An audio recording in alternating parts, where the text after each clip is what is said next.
ओम।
सदा शिवसमारम्भां शङ्कराचार्यमध्यमाम् अस्मदाचार्यपर्यन्तां वन्दे गुरुपरम्पराम्।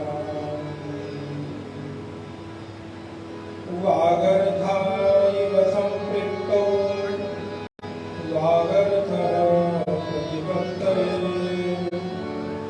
जगतः पितरौ वन्दे पार्वती परमेश्वरौ।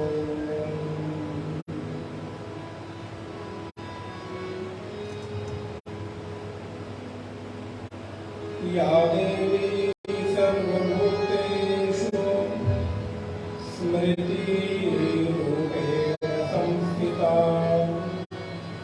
नमस्तस्यै नमस्तस्यै नमस्तस्यै नमो नमः।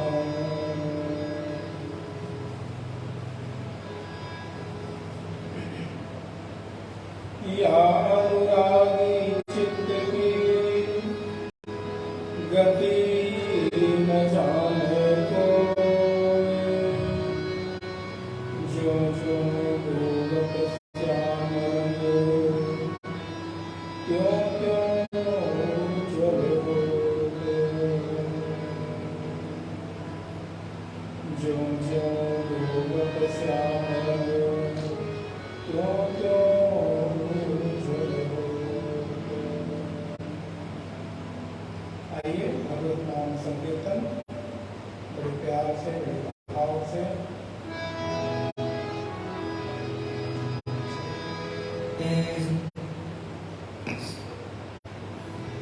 जय जय राधा रमण हरि बोल। जय जय राधा रमण हरि बोल। जय जय राधा रमण हरि बोल। जय जय राधा रमण हरि बोल। जय जय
हरि बोल।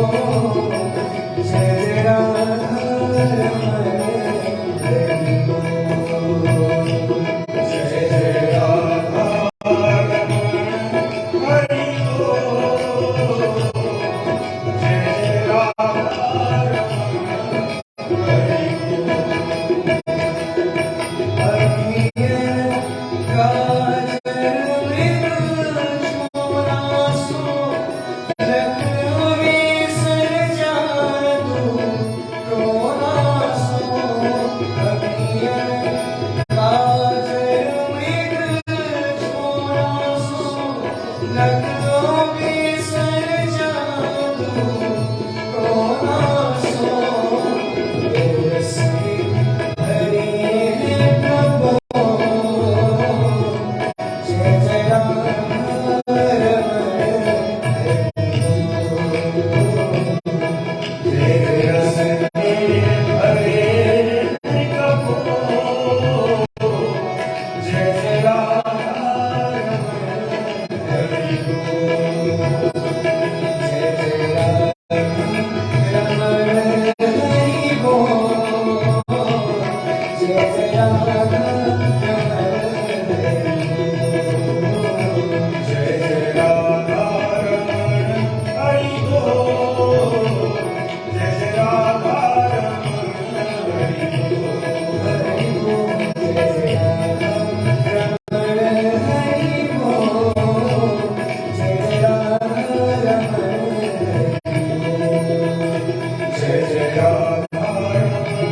हरि बोल।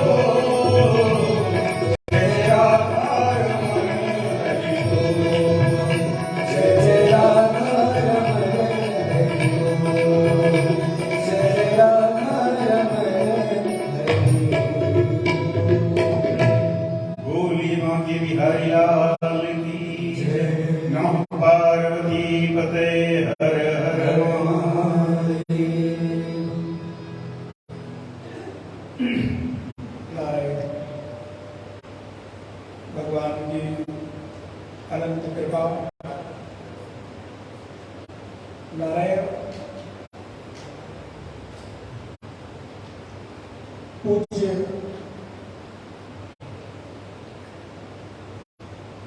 महाशक्ति धाम आनंद आश्रम के इस पवित्र पावन प्रांगण में हम सब विगत 5 दिवस से आज 6ठे दिवस में श्रीमद् भगवत गीता ज्ञान यज्ञ के इस श्रृंखला में प्रवेश कर रहे हैं। जिस 7 दिवसीय अनुष्ठान का जो संकल्प है वो अपने जीवन में प्रकृति के प्रति सजग और सतर्क रहकर सतत देश, समाज, राष्ट्र, पर्यावरण के प्रति अपनी सेवा समर्पित करने वाले हैं। परिवार के साथ साथ जितना समन्वय बाहर के लोगों के साथ स्थापित किया उतना ही समन्वय और स्नेह पारिवारिक कर्तव्यों और दायित्वों का भी निर्वहन अपनी कर्तव्य निष्ठा के सहित, धर्म परायणता के सहित जिस एक व्यक्तित्व ने निर्वहन किया, जिनकी सहज विनम्र भावना, जिनकी पवित्र संकल्प की हमें 18 दिन में 18 अध्यायों की भाग श्रीमद् भगवत गीता का श्रवण करना है। ऐसे आदरणीय श्री मिश्र गुरु जी और उन्हीं की सहधर्मिणी का अपने उदात्त और श्रेष्ठ भावों के संकल्प को आगे बढ़ाते हुए अपने कर्तव्य का पूरी तत्परता के साथ, निष्ठा के साथ जो दायित्व का निर्वहन कर रही है, ऐसी आदरणीय माता जी, समुपस्थित समस्त भगवत भक्तवृंद, अन्य साधक वृंद, संगीत के साधक और उपस्थित अन्य भक्तवृंद, श्री धर्मेंद्र दीक्षित जी इत्यादि। नारायण, कल हम लोगों ने भगवान की पवित्र वाणी से मिश्रित भगवान का जो विराट रूप है, विश्व रूप दर्शन है, उस विश्व रूप दर्शन का हम लोगों ने बहुत ही सूक्ष्मता के साथ विचार किया। यद्यपि इतने बड़े विराट व्यापक विषय को इतने कम समय में बता पाना असंभव सा लगता है, लेकिन कभी कभी ऐसा लगता है कि कुछ वाणी का जो प्रताप होता है, भगवान अपने कार्यों को स्वयं ही करवा देते हैं। ऐसी ही अनुभूति कल के सत्संग में मुझको तो हुई ही हुई, उसके साथ अन्य भक्तों को भी ये अनुभूति हुई, जिसका संदेश मुझ तक पहुंचा कि कल का जो विषय था, कल का जो प्रसंग था, मानो भगवान की जो विराटता है, भगवान की व्यापकता है, प्रकट हो रही है।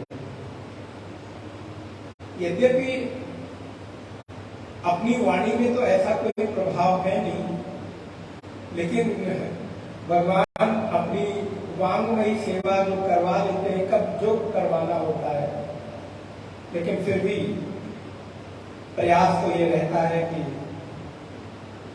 सत्यता के साथ भगवान के यथार्थ स्वरूप का वर्णन आप लोगों तक पहुंचे। भगवान अर्जुन को कहते हैं, अर्जुन तुम जिस कुरुक्षेत्र के युद्ध में खड़े हुए हो, जिस कुरुक्षेत्र के युद्ध में युद्ध की नीति है, युद्ध का नियम है, अपने सामने वाले शत्रु को पराजित कर देना है, और पराजित ही नहीं कर देना है बल्कि उसको मृत्यु तक पहुंचा देना है।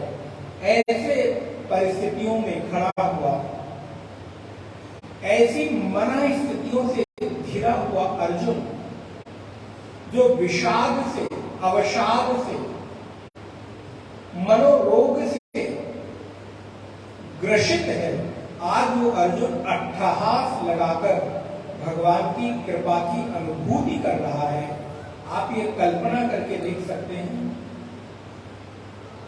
क्या ये साधारण बदलाव है?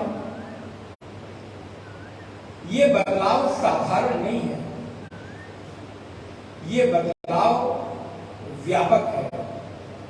इस बदलाव में विराटता है, इस बदलाव में भगवान श्री कृष्ण की समग्रता है, इस बदलाव में कृष्ण के उपदेश का वो प्रताप और प्रभाव है, जो व्यक्ति के चित्त को बदल देने में समर्थवान है। ध्यान रखिएगा, शब्दों का जो प्रभाव है वो दीर्घकालिक होता है। जिन औषधियों के प्रभाव को मैं अनुभव करके थोड़ी देर अपने आप को स्वस्थ अनुभव करता हूं, अपने आप को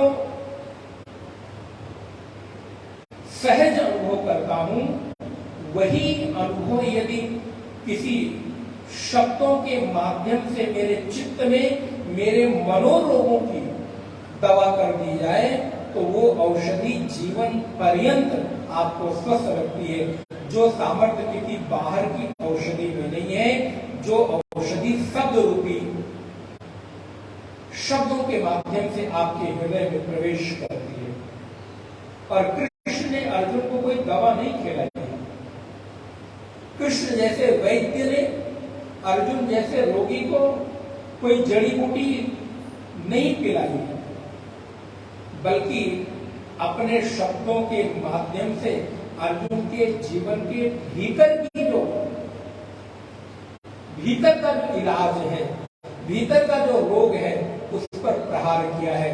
और ध्यान रखिएगा मेरे भाई बहन, जो कार्य औषधि नहीं कर सकती, जो कार्य दवाइयां नहीं कर सकती, वो कार्य शब्दों में करने की सामर्थ्य है। शब्द ब्रह्म है। शब्दों का जो प्रभाव होता है वो दीर्घकालिक होता है। शब्दों की जो महत्ता होती है वो आपके चित्त में सदा सदा के लिए बैठ जाती है। इसलिए मैंने आपको निवेदन किया, अर्जुन जैसे महारोगी को भी कृष्ण ने अपने मधुर मुस्कान, कृष्ण ने अपनी भावना और कृष्ण ने अपने स्वयं के शब्दों के माध्यम से अर्जुन को ठीक कर दिया है। मुश्किल से 35-40 मिनट का अंतराल है। 40 मिनट के पहले के अर्जुन को देखो और 40 मिनट के बाद के अर्जुन को देखो। मुझे लगता है इतनी जल्दी तो कोई एलोपैथी इंजेक्शन भी काम, आपको कितना भी दर्द हो रहा हो, कोई दवा खाते हैं, पेन किलर खाते हैं, कोई दवा इंजेक्शन लगाते हैं, तो उसको भी आपके शरीर में प्रभाव डालते डालते 1-8 घंटा लग ही जाता है। लेकिन इतने डीप डिप्रेशन में गए हुए अर्जुन को इतने कम समय में बिना किसी औषधि के कृष्ण ने जीवंत कर दिया। कृष्ण ने अर्जुन के भीतर प्राण फूंक दिए और वो अर्जुन अपनी अनुभूति को कृष्ण के सामने प्रकट करता है। मदन ग्रहाय परमम के शब्द पर मैंने कल आपको विस्तृत व्याख्या की थी। ये जीवन की कृतज्ञता है। ध्यान रखिएगा, हमारी सनातन वैदिक संस्कृति सदैव कृतज्ञता में भरोसा करती है। वो किसी से कुछ भी पाती है, उसके बदले कृतज्ञता की अनुभूति करती है। अर्जुन ने भगवान से उस आनंद की अनुभूति को पाया है। अर्जुन भगवान के सामने स्वीकार करता है। मेरे भाई बहन, आपके जीवन में एक चीज जिस दिन प्रारंभ हो जाएगी, आप समझिए आपके जीवन की आधी से अधिक व्यथा अपने आप दूर होने लगेगी। और वो है, अर्जुन की तरह आप भी अपने जीवन में अनुभूतियों को स्वीकार करना शुरू कर देंगे। अर्जुन की तरह अपने जीवन में जिससे उपकृत हुए हैं, जिसका आपके जीवन में उपकार है, जिससे आपने जीवन में कुछ पाया है, उसके प्रति स्वीकार बुद्धि। अच्छा, अगर आपका अहंकार प्रकट न होने दे तो कोई बात नहीं, मत प्रकट करिए, क्योंकि मनुष्य का अहंकार थोड़ा अधिक मजबूत होता है तो प्रकट नहीं करता। अच्छा, बाहर मत प्रकट होने दो, लेकिन कम से कम भीतर भीतर तो उस स्वीकारोक्ति को आप अनुभव करने लगो कि मैं इससे उपकृत हुआ हूं, इससे अनुग्रहित हुआ हूं। पता है, जब अनुग्रह को स्वीकार करते हैं तो सबसे पहली चीज क्या होती है, आपके भीतर पात्रता आने लगती है और अधिक स्वीकार करने की। जब आप पहली चीज को ही स्वीकार करने लगते हो तो दूसरी भी कर पाओगे, तीसरी भी कर पाओगे, चौथी भी कर पाओगे। लेकिन गड़बड़ कहां होती है कि मैं पहली ही उस स्वीकृति को, पहली ही अनुभूति को स्वीकार नहीं कर पाता हूं और परिणाम होता है हमारा जीवन अस्वीकार, कुछ भी आए अस्वीकार करने की स्थिति बढ़ती चली जाती है। आप देखिए अपने जीवन में मत देखिए, न देख पाते हो, न देखना चाहते हो, या देखकर भी अनजान बनना चाहते हो। तो जरा हम लोगों को दूसरे की नजर जीवन में ज्यादा ताक झाक करने की आदत होती है, तो दूसरे के जीवन को देखिए। व्यक्ति के जीवन में सबसे पहली चीज है स्वीकार की भावना का अभाव। स्वीकारोक्ति नहीं होती, और स्वीकार नहीं करोगे मेरे भाई बहन तो ध्यान रखिए बदलाव की कोई संभावना। अर्जुन ने पहली बार स्वीकार किया कि कृष्ण मेरे जीवन में धर्म अधर्म के बीच में उलझ गया हूं, मेरे पास बुद्धि नहीं है, मेरे पास कोई विवेक काम नहीं कर रहा है, मैं इस बात को स्वीकार करता हूं। अर्जुन की स्वीकारोक्ति ही अर्जुन के जीवन में बदलाव का मार्ग प्रशस्त कर दिया। अर्जुन ने स्वीकार किया कि मैं मनोरोग से ग्रसित हूं। क्या हम और आप स्वीकार कर पाते हैं? किसी ऐसे रोगी को कहो कि तुम रोगग्रस्त हो, तुम्हारे मन के भीतर अवसाद पनप रहा है, वो व्यक्ति सबसे पहले नहीं ऐसा कैसे हो सकता? और सच मानिए हमारे और आपके इर्द गिर्द अधिकांश ऐसे लोग मिलते हैं जो अपनी उस कमजोरी को स्वीकार करने की हिम्मत नहीं कर पाते। यदि गीता में कुछ भी आपके जीवन का एक सूत्र घटित हो तो ये हो कि सबसे पहले स्वीकार बुद्धि बढ़ने लगे। मैं ये भी नहीं कहता कि नहीं स्वीकार करते, लेकिन हम स्वीकार भी करते हैं तो अपने अकॉर्डिंग, स्वीकार भी करते हैं तो अपनी सुविधा के अनुरूप, स्वीकार भी करते हैं तो जितना मुझे सूट करता है उतना, स्वीकार भी करते हैं तो उतना ही जितना मेरे अनुकूल होता है। मेरी अनुकूलता के विपरीत जाकर मैं स्वीकार। लेकिन अर्जुन को इस बात का तनिक भी भय नहीं था कि मैं वर्तमान समय का आदर्श व्यक्ति हूं। आपको मालूम है अपने समय का सबसे आइडियल अगर कोई था, आदर्श कोई था तो अर्जुन था। सारे लड़के, सारे युवा किसी से पूछो क्या बनना चाहते हो, अर्जुन जैसा बनना चाहता है। ये भी अर्जुन रोल मॉडल था अपने जमाने का। कोई भी युवक के जीवन का सपना क्या होता था? मुझे अर्जुन जैसा बनना है। और आप विचार करके देखो, अर्जुन ने अपनी कमजोरी को एक झटके में स्वीकार कर दिया, एक क्षण में स्वीकार कर लिया कि कृष्ण में कमजोर हो गया हूं। कृष्ण आज मेरे पास निर्णय लेने की क्षमता नहीं है। हे कृष्ण, मेरी बुद्धि काम नहीं कर रही है, मुझे मार्गदर्शन दो। एक दुनिया का सबसे रोल मॉडल आदमी, आदर्शवान व्यक्ति, हीरो कह सकते हैं, वो अपनी गलती को, अपनी कमजोरी को स्वीकार कर पा रहा है, कर रहा है। तो आप विचार करके देखिए कितने बड़े कलेजे की बात होगी। यहां हम और आप अपनी छोटी छोटी एक गलती को तो स्वीकार कर नहीं पाते, और स्वीकार नहीं कर पाते तो परिणाम होता है कि बदलाव भी नहीं हो पाता। बदलना चाहते हो तो स्वीकार करना सीखो, पहला सूत्र। और बदलाव आएगा तो उस बदलाव को अनुभव करना सीखिए कि हाँ, मेरे भीतर आपकी कृपा से, आपके सानिध्य से, आपके प्रभाव से, आपके मार्गदर्शन से, आपकी प्रेरणा से ये बदलाव हुआ है। इस बात को मैं स्वीकार करता हूं। ये करना सीखिए।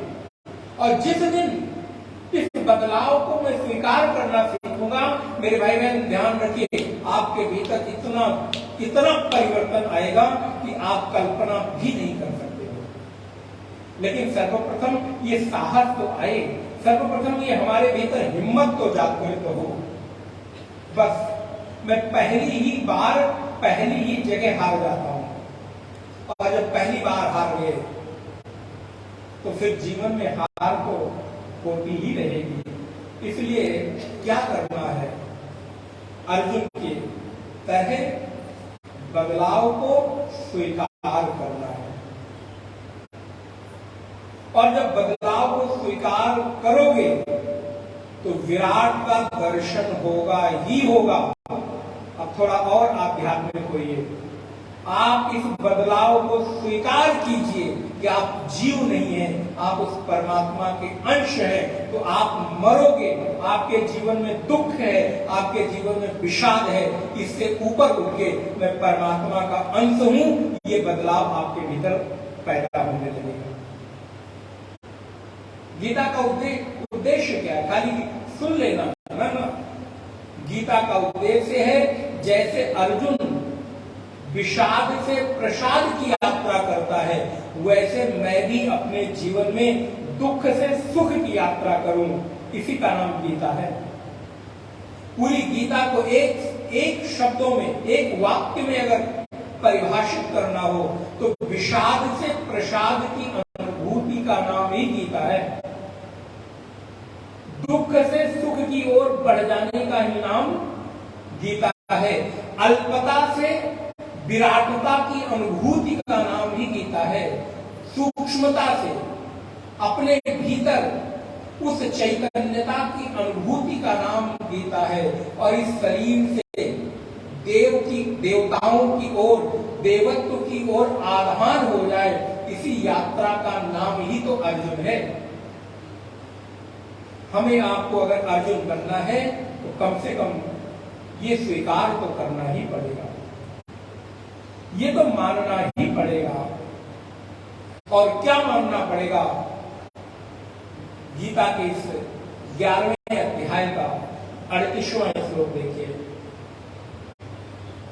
मुझे जहां तक स्मरण आ रहा है, गीता का सबसे पहला, मुझे अगर कोई श्लोक याद हुआ तो ये वाला श्लोक याद हुआ, जहां तक मुझे याद आ रहा है। और मैं सच बताऊं आपको, मैंने शायद एक आध बार कभी और कहीं कहा था, ये श्लोक मुझे कब याद हुआ ये भी मुझे नहीं पता, कैसे याद हुआ मुझे ये भी नहीं पता। लेकिन सबसे पहले गीता का अगर कोई श्लोक मुझे, मेरी समझ है, याद है, तो इसी श्लोक से मेरी यात्रा प्रारंभ हुई है। अपने आप ये श्लोक कब जागृत हुआ है मुझे नहीं पता, इसलिए मैंने कल आपको यहाँ पर रोक दिया था और इस पर मैंने कहा था थोड़ी चर्चा हम करेंगे। आइए पेज नंबर 154, श्लोक नंबर 38। त्वमादिदेव पुरुषा पुराणः, त्वमादिदेव पुरुषः पुराणः, त्वमस्य विश्वस्य परं निधानम्, त्वमस्य विश्वस्य परं निधानम्, वेत्तासि वेद्यं च परं च धाम, वेत्तासि वेद्यं च परं च धाम, त्वया ततं विश्वमनन्तरूपः, त्वया ततं विश्वमनन्तरूपः, त्वमादिदेवः पुरुषः पुराणः, त्वमादिदेवः पुरुषः पुराणः, त्वमस्य विश्वस्य परं निधानम्, त्वमस्य विश्वस्य परं निधानम्, वेत्तासि वेद्यं च परं च धाम, वेत्तासि वेद्यं च परं च धाम, वेत्तासि वेद्यं च परं च धाम, वेत्तासि वेद्यं च परं च धाम, त्वया ततं विश्वमनन्तरूपः, त्वया ततं विश्वमनन्तरूपः, वायुर्यमोऽग्निर्वरुणः शशाङ्कः, वायुर्यमोऽग्निर्वरुणः शशाङ्कः, प्रजापतिस्त्वं प्रपितामहश्च प्रजापतिस्त्वं प्रपितामहश्च नमो नमस्तेस्तु सहस्रकृत्वा नमो नमस्तेस्तु सहस्रकृत्वा पुनश्च भूयोऽपि नमो नमस्ते पुनश्च भूयोऽपि नमो नमस्ते नमः पुरस्तात् अथ पृष्ठतस्ते नमः पुरस्तात् पृष्ठतस्ते नमोऽस्तु ते सर्वत एव सर्वः नमोऽस्तु ते सर्वत एव सर्वः अनन्तवीर्यामितविक्रमस्त्वम् अनन्तवीर्यामितविक्रमस्त्वं सर्वं समाप्नोषि ततोऽसि सर्वः सर्वं समानोऽसि ततोऽसि सर्वः सखेति मत्वा प्रसभं यदुक्तं सखेति मत्वा प्रसभं यदुक्तं सखेति मत्वा प्रसभं यदुक्तं सखेति मत्वा प्रसभं यदुक्तं हे कृष्ण हे यादव हे सखेति हे कृष्ण हे यादव हे सखेति हे कृष्ण हे यादव हे सखेति हे कृष्ण हे यादव हे सखेति अजानता महिमानं तवेदम् अजानकामहीमानं तवेदं मया प्रमादात् प्रणयेन वापि मया प्रमादात् प्रणयेन वापि यच्चावहासात्मसत्कृतोषि यच्चावहासार्थमसत्कृतोऽसि विहारशय्यासनभोजनेषु विहारशय्यासनभोजनेषु एकोऽथवाप्यच्युत तत्समक्षम् एकोऽथवाप्यच्युत तत्समक्षं तक्षामये त्वामहमप्रमेयम् रक्षामये त्वामहमप्रमेयं तक्षामये त्वामहमप्रमेयम् रक्षामये त्वामहमप्रमेयम् त्वमादिदेवः पुरुषः पुराणः त्वमस्य विश्वस्य परम निधानम्। कृष्ण को अर्जुन नमस्कार करते हैं, प्रणाम करते हैं। मेरे भाई बहन, इस जीवन में अपने से जो श्रेष्ठ है, अपने से जो बड़े हैं, उनको आप प्रणाम के अतिरिक्त और कुछ दे नहीं सकते। आपके पास असल में देने के लिए और कुछ है ही नहीं।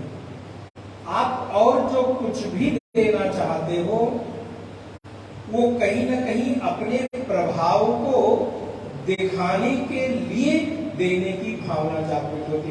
हो सकता है थोड़ा कटु लग रहा हो, लेकिन सच यही है। आप विचार करके देखो, किसी मंदिर में जाओ, मठ में जाओ, आश्रम में जाओ, गुरु के पास जाओ, आपका अपना अगर कुछ देने की स्थिति है, जो देते समय आपके भीतर अहंकार ना हो, वो कौन सी वस्तु है? बताइए, क्या प्रणाम के अतिरिक्त और कोई वस्तु ऐसी है? प्रणाम के अतिरिक्त जो अन्य कोई वस्तु, बाह्य वस्तु आप देते हो, कोई बिरला व्यक्ति हो कि देते समय मन के भीतर एक सूक्ष्म, मैं आगे नहीं कहूंगा, कहूं कि रहने दो, एक सूक्ष्म श्रेष्ठता, देने का भाव, मैं दे सकता हूं, देने में समर्थवान हूं और मैं दे रहा हूं, इस वृत्ति से बाहर निकल कर आप क्या दे पाते हो, जरा विचार करो। इवन एक फूल माला की मैं बात करता हूं, फल मिठाई प्रसाद कपड़े लत्ते सोना चांदी फल फूल, वो तो एक अलग की बहुत बड़ी बात होगी। एक पुष्प की बात मैं कर रहा हूं, उसको भी देते समय क्या एक सूक्ष्म मन के भीतर एक देने की वृत्ति आती है कि नहीं, विचार करिए। अर्जुन भगवान को कुछ नहीं देता, केवल हाथ जोड़कर प्रणाम करता है। इसलिए तो भगवान कहते हैं भाई को भाई अनग आलसहूं, नाम जपत मंगल दिशि दसहूं, स्वामी मोहि न विसारी हो, चाहे लाख लोग मिल जाए, हम सम तुमको बहुत है, तुम सम हमको लाए, नहीं विद्या नहीं बाहुबल, नहीं खर्चन को दाम, मोदे पतित अपंग को, तुम पति राखो राम। स्वामी मैं आपको क्या भेंट करूं? बोले नमस्कार की भेंट है, जोड़ूं दोनों हाथ। प्रभु आपको देने लायक मेरे पास क्या है? सब कुछ दीना आपने, ध्यान रखिए,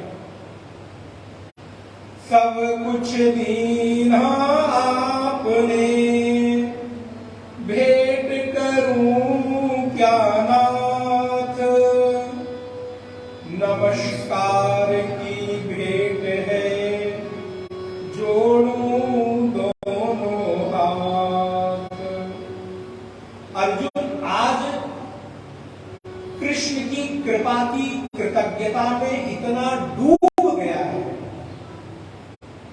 अर्जुन का हृदय इतना तरल हो गया है, अर्जुन का हृदय ऐसा गल गया है कि उसके पास ये भी भान नहीं रहा प्रणाम करूं तो कैसे करूं। आगे से प्रणाम करता है, पीछे से प्रणाम करता है, बगल से प्रणाम करता है, ऊपर से प्रणाम करता है, नीचे से प्रणाम करता है, चारों दिशाओं में केवल और केवल अर्जुन अपने हाथों को जोड़कर मस्तक को नवाकर कृष्ण के विराट रूप को प्रणाम नमस्कार करने के अतिरिक्त आज अर्जुन जैसे महावीर योद्धा के पास भी देने के लिए कुछ भी। त्वमादि देवः पुरुषः पुराणः, हे कृष्ण तुम ही आदिदेव हो, तुम ही पुरुष हो, तुम ही पुराण हो, अर्थात तुम ही सबसे पुराने हो। त्वमस्य विश्वस्य परम निधानम, एकमात्र तुम ही इस विश्व के निधान माने घर हो, आश्रय हो।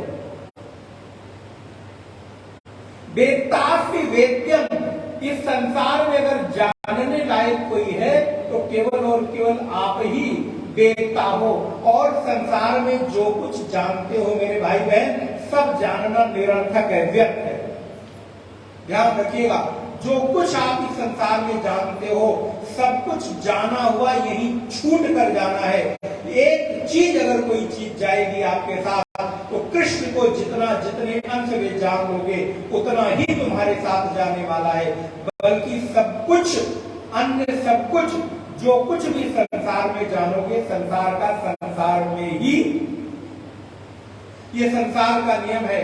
ये संसार जितना कुछ आपको देता है जाते जाते उतना सब कुछ आपसे ले लेता है, यही छुड़वा लेता है, कुछ भी ले जाने नहीं देता है। केवल एक ही चीज इस संसार से जाने योग्य है, वो है कृष्ण। वो है परमात्मा, वो है ज्ञान। इसके अतिरिक्त इस संसार से एक धूल का कण भी नहीं ले जा सकते हो। ले जा सकते हो तो जरा बताओ।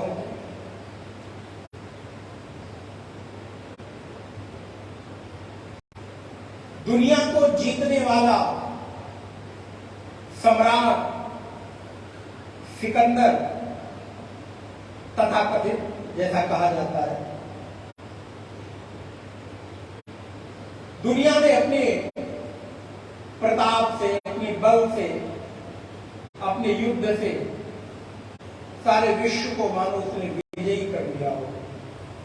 जाते जाते उसने एक शर्त रखी, बोले जब मैं इस संसार से विदा होने लगूं तो जब मैं जाने लगूं तो मेरे दोनों हाथों को मेरे कफन के बाहर लटका के तब मेरी अंतिम चिता को, मेरी लाश को चिता की ओर लेकर जाना। बोले ये कौन सा यूनिक तरीका है, ये कौन सा नया नियम है? बोले कारण क्या, ऐसा क्यों चाहते हो कि जाते जाते तुम्हारा दोनों हाथ बाहर हो? बोले मैं जाते जाते पूरी दुनिया को एक संदेश देना चाहता हूं कि दुनिया को जीतने वाला सिकंदर भी जाते हुए खाली हाथ इस संसार से विदा हो रहा है। जाते जाते वो कुछ ले न जा सका। मेरे भाई बहन ध्यान रहे, इस विश्व में कुछ भी अगर आप एक तिनका ले जाने की सोचते हो तो ले नहीं जा सकते। ले जाने की सार्थकता इतनी है, जो कुछ आपको मिला है उसके बदले जो कृष्ण को जितने अंश में जान लोगे उतना ही तुम्हारे साथ जाने वाला है। इसके अतिरिक्त और कुछ ले जा सकते नहीं। दुनिया के लोग ले जाने के लिए आपको दे भी दें तो भी नहीं ले जा सकते। घर वाले कहें ले जाओ, हमें तुम्हारी चीज की कोई जरूरत, तो भी नहीं ले जा सकते भाई बहन। ये संसार की रीति है। अर्जुन आज कृष्ण को प्रणाम के अतिरिक्त और कुछ भी समर्पित नहीं कर पा रहा है। मेरे पास कुछ भी नहीं है, नहीं विद्या, नहीं बाहुबल, नहीं खर्चन को दाम, मोते पतित अपंग को तुम पति राखो राम। विभीषण कहते हैं श्रवण सुयस्सु न्यायो प्रभु भंजन भवभीर, त्राय त्राय आरत हरण शरण सुखद रघुवीर। कुछ भी नहीं चाहिए, कृष्ण की, राम की, मेरे आराध्य की कृपा का एक बूंद प्रसाद इस चित्त में उतर जाए, उनके कृपा का कटाक्ष जीवन में उतर जाए, इसके अतिरिक्त एक भक्त के जीवन की चाह भला और हो क्या सकती है। नमस्कार की भेंट है, जोड़ूं दोनों हाथ। बोले दोनों हाथ को जोड़ने के अतिरिक्त आप इस संसार के मालिक को और कुछ भी दे सकते नहीं। देना चाहोगे भी तो उस देने में कहीं ना कहीं सूक्ष्म अहंकार, श्रेष्ठता का भाव। इसलिए हमारे यहां दान और भीख में फर्क है, ध्यान रखिएगा। दान और भीख एक जैसी नहीं होती। सन्यासी को देते समय, महात्मा को देते समय आप भीख नहीं देते हो, दान करते हो। और अगर किसी सन्यासी को देते समय भीख दे रहे हो, ये अगर मन की वृत्ति होगी तो आपसे बड़ा कृतज्ञ और कोई हो नहीं सकता। क्योंकि भीख आपकी इच्छा पर निर्भर करता है, ध्यान रखिएगा। भीख आपकी इच्छा पर निर्भर करता है, लेकिन दान आप देने के बाद उसके बदले धर्म की इच्छा रखते हो। इसलिए जब दान करते हो तो उसके बदले आपका एक पूंजी बढ़ती है, आपके भीतर एक भाव आता है कि मैं जिसको दे रहा हूं उसके बदले मुझे कुछ। इसलिए कई बार हम लोग चीजों को स्पष्ट नहीं कर पाते। दान आपकी कृपा पर निर्भर नहीं है, बल्कि दान आपका कर्तव्य है।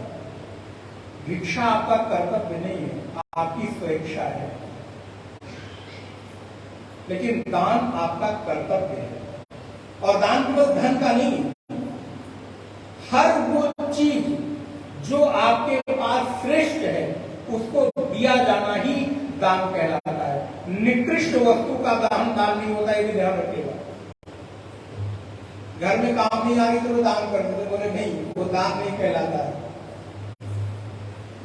दान वो प्रत्येक चीज जो आपके पास सबसे श्रेष्ठ है, सबसे उत्तम है, वो वस्तु आप देने की सामर्थ्य रखते हो कि नहीं। आप देखो, भगवान को आप भोग लगाते हो, दुनिया की कौन सी ऐसी श्रेष्ठ चीज है जो भगवान को भोग नहीं लगती, और जितनी भी श्रेष्ठ चीजें हैं वही केवल भोग लगती है। अर्जुन भगवान के सामने हाथ जोड़ता है, प्रभु मेरे पास आपको खुद से अधिक देने के लिए और कुछ है नहीं। अब अगले विषय पर आए। देना चाहो तो क्या दे सकते हो? देने के लिए आपके पास इस जीवन में क्या है?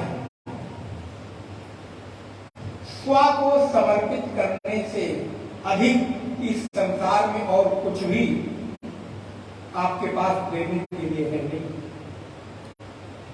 छोटी सी कथा है भागवत जी की, केवल संकेत करूंगा, कथा पूरी नहीं बोलूंगा।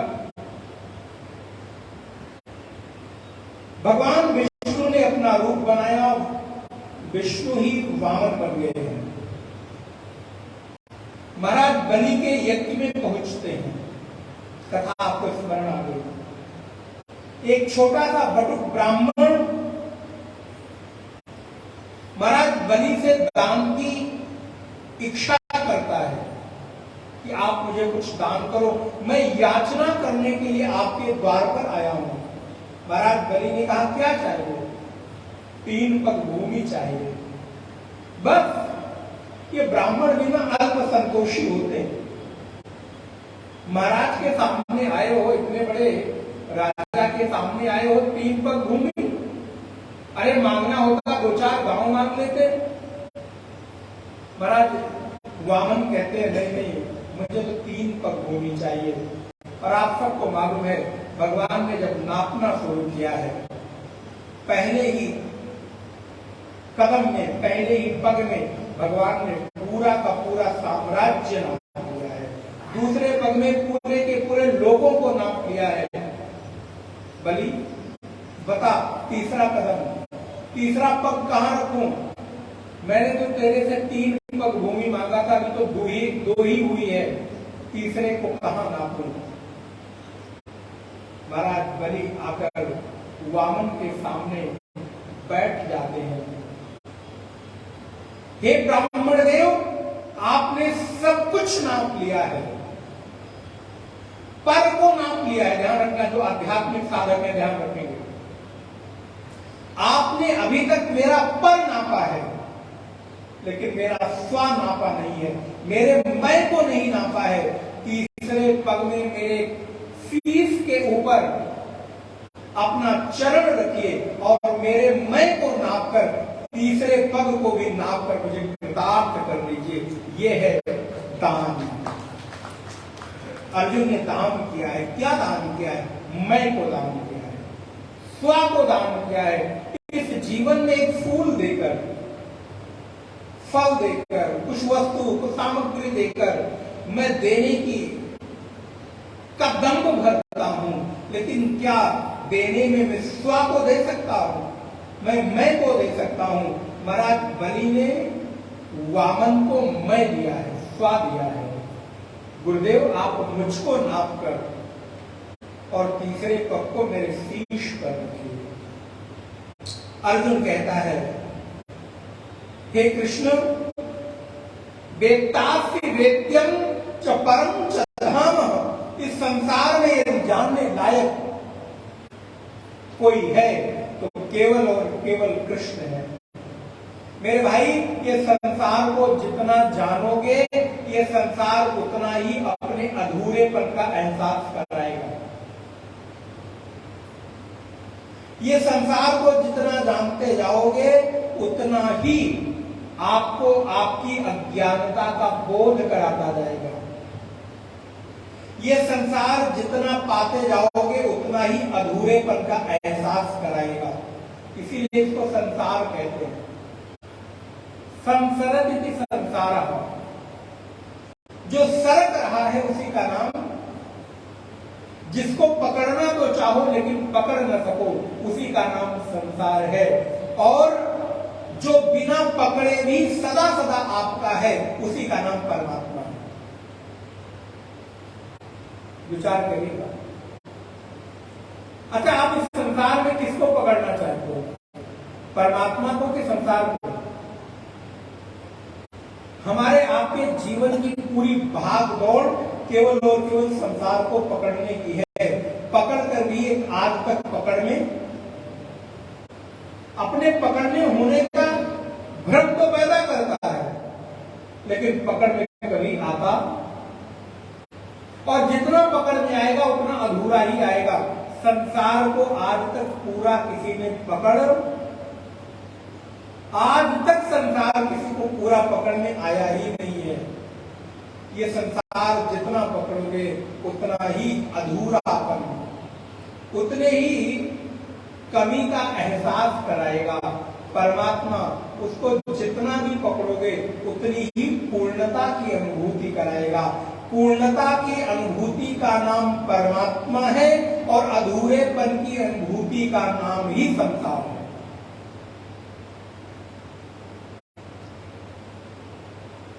और संसार आपको हमेशा मिलने के बाद यही एहसास कराएगा कि ना भी मिला होता तो भी काम चल जाता। अच्छा बताओ, आज तक संसार में जो कुछ मिला, उस मिल जाने के बाद में क्या अनुभूति हुई? अरे नहीं भी मिलता तो भी काम तो चल जाता, क्या फर्क पड़ता है? हाँ, जब तक नहीं मिला था तब तक की बात नहीं करता हूं, लेकिन मिलने के बाद अपनी असलियत, अपनी वास्तविकता आपके सामने प्रकट कर देता है, और आप ये कहते हो हमने इसको पाकर बड़ी भूल कर दी, ना भी मिला होता तो भी काम, जितना जितना संसार मिला। कोई व्यक्ति, संसार का मतलब क्या? संसार माने क्या? व्यक्ति, वस्तु, परिस्थिति, मन स्थिति, इन चार चीजों को मिलाकर ही संसार बनता है। इसके बियॉन्ड कोई संसार नहीं है। संसार किसी व्यक्ति का नाम, किसी वस्तु का नाम, किसी परिस्थिति का नाम, अथवा आपके मन के भीतर चल रही किसी मनः स्थिति का नाम ही संसार है। और ये संसार जितने जितने अर्थों में मिलता जाता है, उतने उतने अर्थों में आपको अपने अधूरेपन का एहसास कराता चला जाता है। इसलिए भाग भाग कर जितना भी पाना चाहोगे, वो सब अधूरा संसार ही होगा। लेकिन ठहर कर जितना अल्प भी पाओगे, उतना पूरा परमात्मा ही होगा। इसलिए परमात्मा को भागने के लिए ठहरने की जरूरत है, और संसार को पाने के लिए भागने की जरूरत है। निर्णय आपको करना है कि आपको ठहर कर पाना है, कि रुक कर पाना है, कि भाग कर पाना है। संसार को पाने के लिए आपको भागना पड़ेगा। संसार कभी एक जगह बैठकर मिलता? अच्छा बताओ, नौकरी करने वाले लोग बताएं। अच्छा, नौकरी वाले को छोड़कर व्यापार वाले बताएं, कितने भागते हैं? और भाग भाग कर भी बोले, मैं जितना ही पकड़ने जाता हूं उतना ही दूर, उतना ही दूर। एक परमात्मा क्या? अच्छा, आप अभी आप भाग रहे हो कि ठहरे हुए हो? बताओ। अब मन से आप कहीं भाग रहे हो तो मुझे नहीं पता,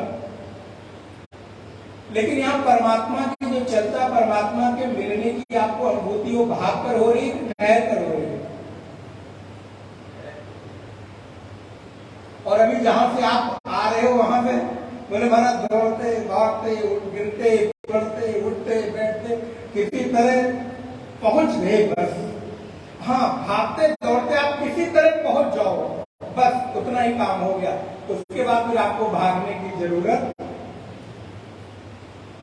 यहां तो बस खाली एक बार पहुंचने की आवश्यकता है। यहां का तात्पर्य है अपने भीतर एक बार पहुंचने की आवश्यकता है, अपने हृदय में एक बार ठहरने की आवश्यकता है। एक बार यदि हृदय में ठहर गए तो फिर बाहर की भाग दौड़ हमेशा के लिए, भागते वो हैं जिनको अभी भीतर की ठौर नहीं मिली है, भागते वो हैं जिनको भी भीतर का पता नहीं मिला है, भागते वो हैं जिनको भी भीतर वाले से परिचय नहीं हुआ है। इसलिए मेरे भाई बहन, अर्जुन भगवान को प्रार्थना करता है, वायु यमोग्निर्वरुण शशांकः प्रजापतिस्त्वं प्रपितामहश्च नमो नमस्ते सुसहस्रकृत्वा पुनश्च भूयोऽपि नमो नमस्ते। हजारों हजार बार प्रणाम है कृष्ण, बार बार प्रणाम है। कहां से प्रणाम है? श्लोक नंबर 40 देखिए, नमः पुरस्तात् अथ पृष्ठतस्ते। हे अनंत परमात्मा, हे सर्वव्यापी परमात्मा, आपको आगे से नमस्कार है, आपको पीछे से नमस्कार है। मेरे भाई बहन, कभी किसी को कुछ देना हो तो कृतज्ञता देना, इसके अतिरिक्त और कुछ भी नहीं चाहिए। और आपके जो श्रेष्ठ हैं, आपसे जो बड़े हैं, उनको तो बिल्कुल आपसे कुछ नहीं चाहिए। केवल और केवल आपकी कृतज्ञता ही उनकी सबसे बड़ी पूंजी है। आपका प्रणाम ही उनकी सबसे बड़ी संपत्ति है। परमात्मा को मैं क्या दे सकता हूं? सब कुछ तो उन्हीं का है। जल उन्हीं का, पुष्प उन्हीं का, फल उन्हीं का, वस्तुएं उन्हीं की, सामग्री उन्हीं की। तेरा तुझको अर्पण, पूरा करिए। नहीं, आप लोग इसलिए नहीं बोल पा रहे क्योंकि मेरा लगता है, महाराज आपको नहीं मालूम है, जब खरीद के देते हैं तो लगता है कि मेरा लग रहा है। आपको क्या मालूम, आपको तो कभी खरीदना नहीं पड़ता। हाँ, हमको तो नहीं खरीदना पड़ता, आप ही लोग खरीद कर लाते रहते हैं। तेरा तुझको अर्पण, क्या लागे मेरा। लेकिन भैया ध्यान रखिए, भीतर वाला है, भीतर वाला एक दिन अगर अर्पण कर दोगे तो सच में आपको ये एहसास हो जाएगा कि मेरा कुछ भी नहीं लगता, जो कुछ है वो सब। गुरुवाणी में कोई अगर पंजाब के उससे और सिख धर्म से संबंध रखते हो तो मुझे कुछ कुछ लाइनें बड़ी पसंद आती हैं गुरुवाणी की। एक बड़ी सुंदर वहां पर वाणी आई, तेरा भाना मिठा लगे।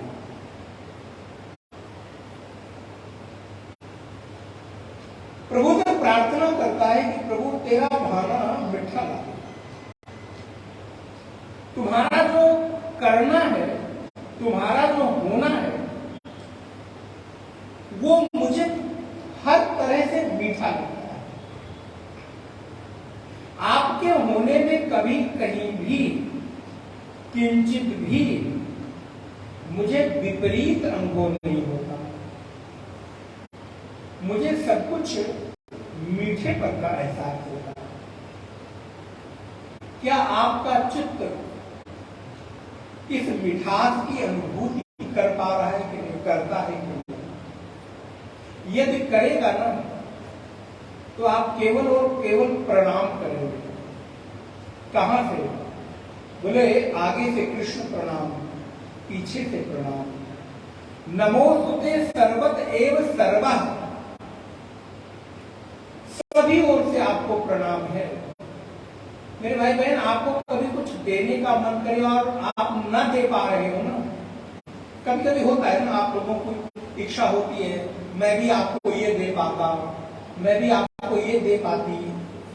कई बार हम लोगों के पास बहुत सारे भक्त लोग आते हैं, क्या करें स्वामी जी, मन तो बहुत कुछ करता है ये करने का, लेकिन नहीं कर पाते, नहीं दे पा रहे। जब भी मन करे ना, इस श्लोक को स्मरण करिएगा। आप सच मानना, जीवन में इस संसार की जो भी सबसे अमूल्य चीज होगी वो आप भेंट कर पाओगे। अर्जुन ने कृष्ण को कुछ भी नहीं दिया है, केवल और केवल एक कृतज्ञता ही। जब आपके भीतर ये भाव उठता है ना, मैं देना तो चाहता हूं, देना तो चाहती हूं, दे नहीं पा रही हूं, तो अनंत वीर्य, उस अनंत को आप क्या दे सकते हो? एक अनंत परमात्मा को सीमा वाला व्यक्ति क्या दे सकता है? अनंत वीर्यम मित विक्रमस्त्वम सर्वम समाप्नोषि ततोसि सर्वः। सब कुछ आप ही को तो समर्पित है, मैं क्या दूं? मुझे मेरे पास देने के लिए कुछ दिखाई? अगर कुछ मेरे पास देने के लिए है तो एक ही चीज है कृष्ण, वो है मैं तुम्हें आज से तुम्हें समर्पित करता हूं। मेरे भाई बहन, आपके मन में कभी किसी दिन कोई ऐसा ख्याल आए कि कृष्ण को आज जीवन में सबसे अमूल्य, सबसे कीमती चीज देना चाहता हूं, तो उस दिन संकल्प करके खुद को कृष्ण को समर्पित कर देना। इस दुनिया के सबसे अमूल्य चीज आप उसको भेंट कर दोगे। लेकिन ये संकल्प करके कृष्ण को दे तो दो। फिर प्रसंग वही स्मरण आता है, गोपियों ने कृष्ण को कुछ भी नहीं दिया। गोपियों ने कृष्ण को ना कुछ दिया है, ना कुछ चाहा है, बस केवल और केवल गोपियां कृष्ण को स्वयं को दे पाई हैं। इसके अतिरिक्त गोपियां कुछ भी दे नहीं सकी जीवन भर, और शायद गोपियों को एक पछतावा रहा होगा। कृष्ण पढ़िएगा भागवत, आज बड़े मीठे ग्रंथ हैं। कृष्ण तुम तो द्वारिकाधीश हो गए हो ना। जब यज्ञ में एक बार गोपियां मिली है ना, कथा आपने सुनी होगी, यज्ञ हुआ है, यज्ञ में सारी गोपियां आई हैं। बहुत सालों के बाद गोपियों से कृष्ण मिल रहे हैं, या यूं कहिए गोपियां कृष्ण से मिल रही हैं, ये ज्यादा ठीक है। असल में कृष्ण को तो कोई चाह नहीं है मिलने। कृष्ण आपका काम है, पूर्ण काम है। कृष्ण गोपियों से नहीं मिलते, बल्कि गोपियां कृष्ण से मिलती हैं। ये सच है। गोपियों के हृदय में कृष्ण है, लेकिन कृष्ण के हृदय में कौन है मैं नहीं बताने वाला, नहीं तो गोपियां कहेंगी। आप देखिए कृष्ण के हृदय में ना, एक कृष्ण के हृदय में कृष्ण के अलावा और कोई हो ही नहीं सकता। जब गोपियों ने कृष्ण से पूछा है, कृष्ण तो मुझे प्रेम करते हो कि नहीं, भागवत जी में आया है प्रसंग, तो कृष्ण ने उत्तर नहीं दिया। चलिए आएगा, नटखट है। अब क्या बोलते हैं, सच बोल नहीं सकते थे, तो कृष्ण ने दूसरे तरह से उत्तर देगा। गोपियों तुमने प्रश्न किया है ना, तो चलो बताता हूं संसार में प्रेमी कितने तरह के होते हैं। गोपियों ने प्रश्न पूछा, तो मुझे प्रेम करते हो कि नहीं, तो कृष्ण बताना शुरू कर दिए संसार में 4 प्रकार के प्रेमी होते हैं। भागवत जी का 10वां स्कंद अद्भुत है। गोपियों ने कृष्ण को स्व के अतिरिक्त कुछ और नहीं दिया, और अपना देने के बाद जीवन के कितने, बोलो, दुनिया के लोगों के ताने सहे हैं, ये गोपी के हृदय से पूछो। कृष्ण को स्वयं को देना इतना आसान लगता तो है, लेकिन इतना आसान है नहीं। अरे अपने आसपास देखो, कुछ माताएं, कुछ पुरुष बस खाली सुबह शाम नियम से मंदिर जाने लग जाए, थोड़ा आरती पूजा करने लग जाए, थोड़ा घर में संत महात्माओं को बुलाने लग जाए, या थोड़ी भोग आरती करने लग जाए, तो ही लोग आजकल बड़ी भक्तन बन गई हो, सुनने को मिलता है कि आजकल बड़ी बड़ी भक्तिन हो गई हो। बड़ा क्या क्या बात क्या है? अरे भाई, तुम्हें क्या मालूम हृदय की उस अनुभूति को, हृदय की उस बात को तुम्हें क्या बताया जाए? अब गोपी से कोई पूछे कि कृष्ण से मिलने में तुम्हें क्या मिलता है, तो गोपी किन शब्दों में बताएगी? गोपी कहेगी कुछ नहीं मिलता, ठीक है, तुमको मानना हो मानो, न मानना हो न मानो, मुझे क्या मिलता है, ये केवल मेरी अनुभूति है। मेरे शब्द वहां पर आकर छूछे हो जाते हैं, थोथे हो जाते हैं, शब्द सीमित हो जाते हैं। गोपियां कहती हैं, कृष्ण तुम्हारी स्मृति से मेरे जलते हुए जीवन में मानो अमृत की वर्षा होने लगती है।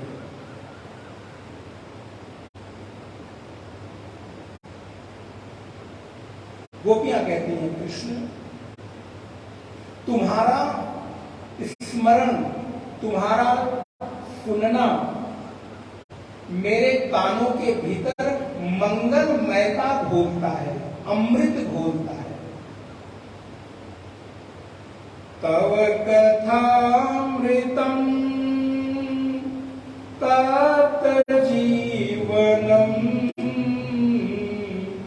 कविभिरीडितम कल्मषापहम्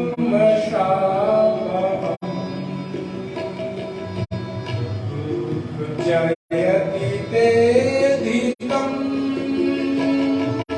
जन्मना प्रजा श्रयत इंदिरा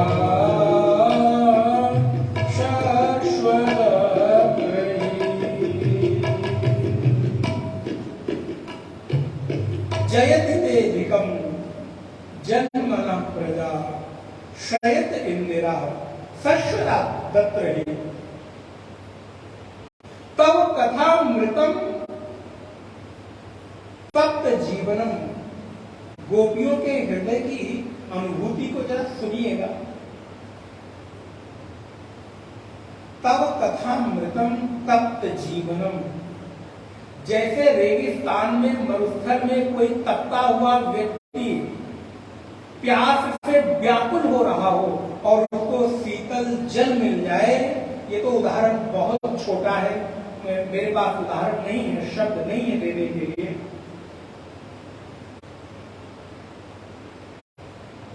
बहुत दिनों का कोई भूखा व्यक्ति, उसको कोई खाने को पदार्थ मिल जाए, किसी प्यासे व्यक्ति को शीतल जल मिल जाए, धूप में तपते हुए व्यक्ति को कहीं किसी पेड़ की छांव मिल जाए, तो हृदय में जिस शीतलता, जिस ठंडक की अनुभूति करता है। गोपियां कहती हैं, तव कथामृतम तप्त जीवनम, मेरा हृदय जल रहा है, लेकिन जैसे ही तुम्हारी कथा सुनती हूं ना कृष्ण,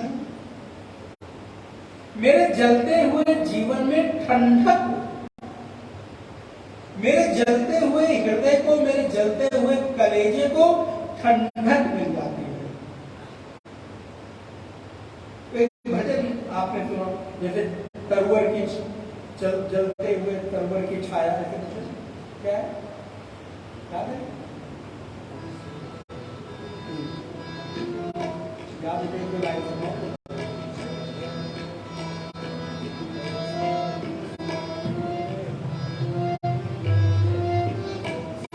शरण तेरी आया।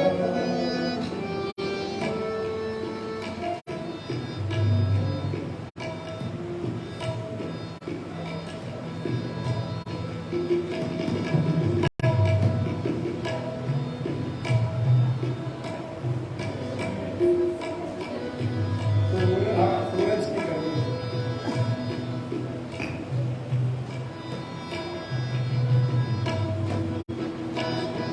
सूरज की गर्मी से जलते हुए तन को मिल जाए तरवर की छाया।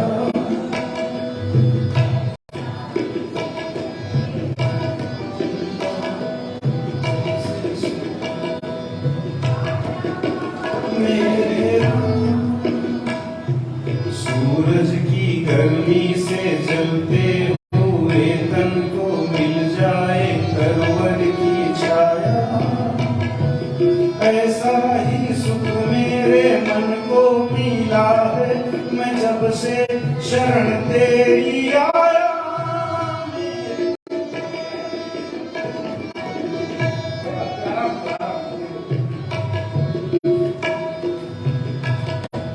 ये आनंद का सत्संग है।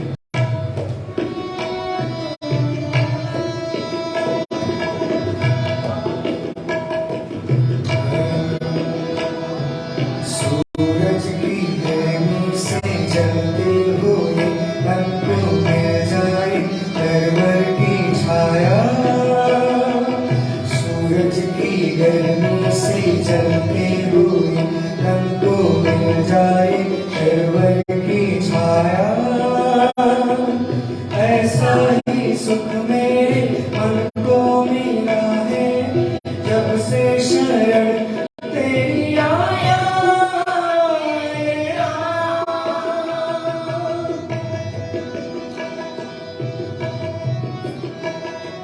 सूरज की गर्मी से जलते हुए तन को मिल जाए तरवर की छाया।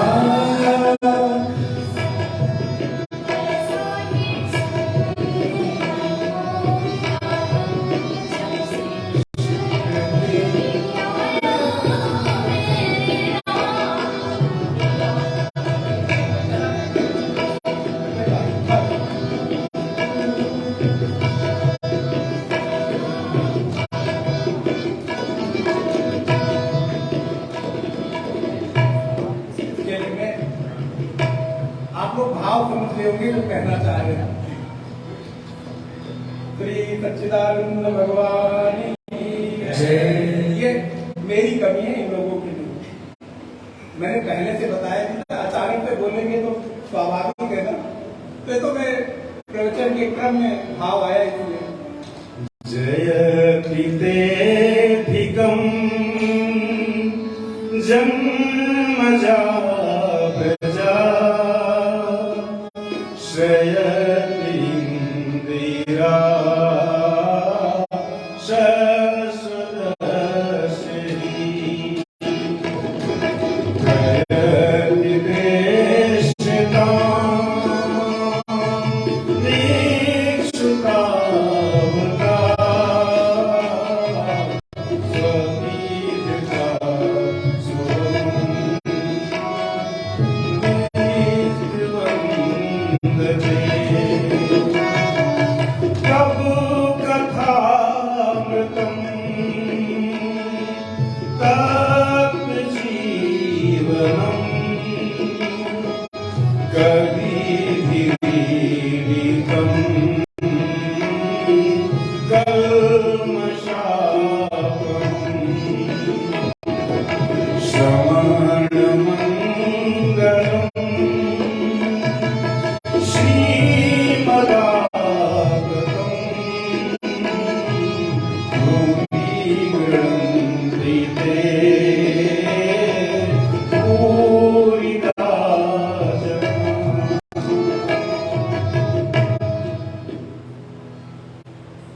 तो जीवन के भीतर व्यक्ति जैसे किसी ताप से संतप्त हो और उस व्यक्ति को शीतल छांव मिल जाए, किसी वृक्ष का आलंबन मिल जाए तो उसके जीवन की अनुभूति क्या होती है। अर्जुन आज कृष्ण की छांव में ऐसी ही अनुभूति कर रहा है। कैसे? जैसे कि आज अपने थोड़े जीवन के पीछे अर्जुन अपने मन को ले जाता है। तो जस्ट विचार करिएगा और देखता है कि अभी अभी थोड़े देर पहले मेरी स्थिति क्या थी। मैं जल रहा था, मैं शोक संदिग्ध मानसा, गीता का पहला अध्याय, विसिद्ध ससरम चाप शोक संदिग्ध मानसा। मैं इस स्थिति में था कि मेरा धनुष बाण भी मेरे हाथ से सरक रहा था। और आज स्थिति क्या है कि मैं कृष्ण की छांव में खड़ा होकर अब अपने आप को संभाल पा रहा हूं। इससे बड़ा कृष्ण के वचनों का प्रभाव अर्जुन के जीवन में और क्या होगा। और मेरे भाई बहन ध्यान रखिए, किसी भी टूटे हुए हृदय को खड़े करने के लिए आपके मीठे वचनों के अतिरिक्त और कोई भी औषधि संसार में बनी नहीं है।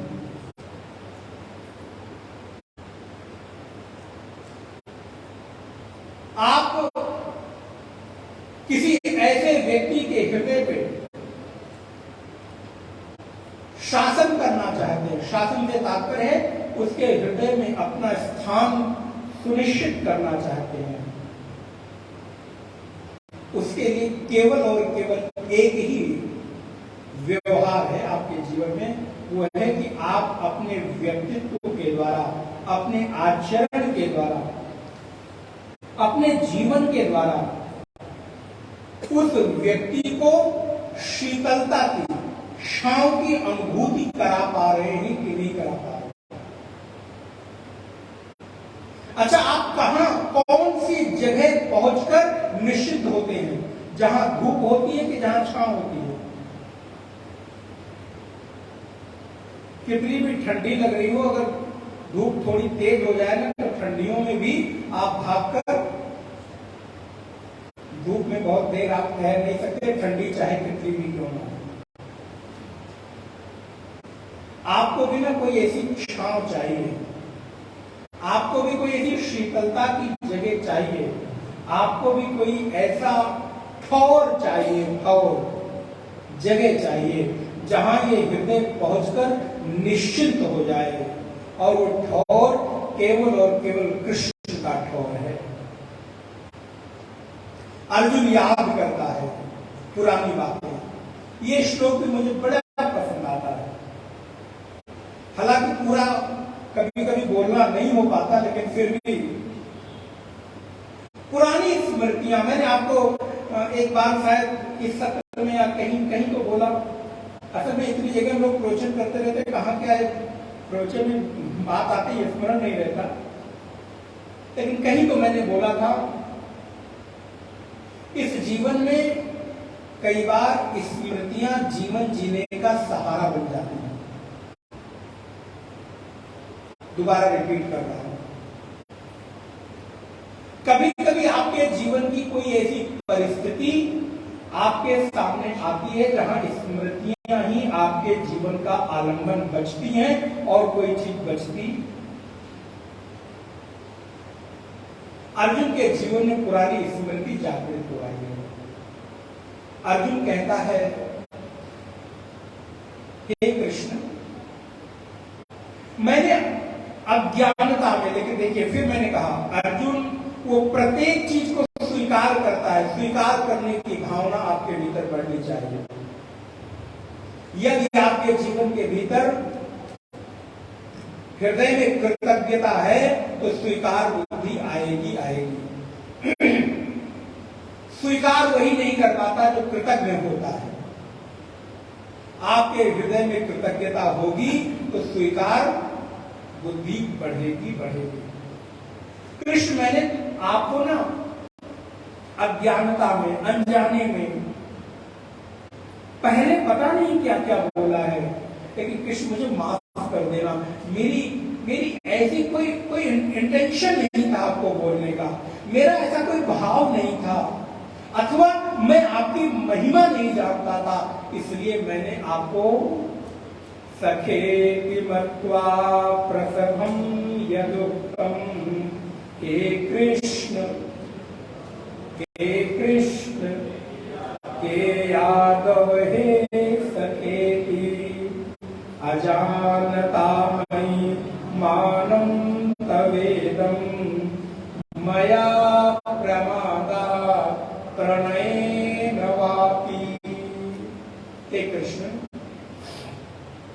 सखेति मत्वा प्रसभं यदुक्तं, आपके प्रभाव को न जानने के कारण, भैया यही कभी कभी आपसे भी गलती हो जाती है, आप कभी कभी किसी व्यक्तित्व को बहुत लाइटली ले लेते हो,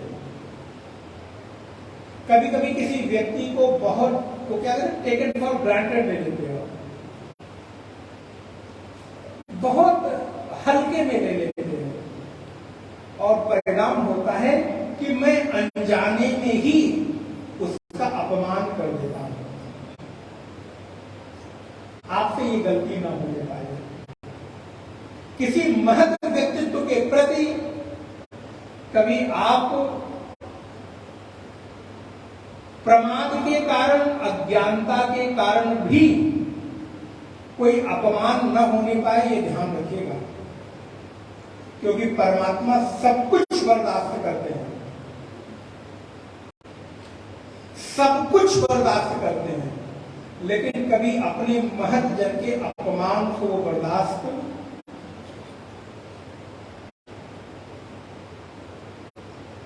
कृष्ण से पूछा गया कि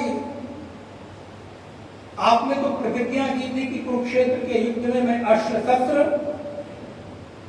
नहीं उठाऊंगा, क्या आन पड़ी?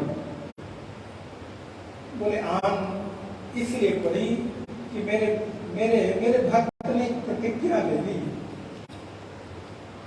मेरा मान भले ही टल जाए, भक्त का मान न टलते देखा।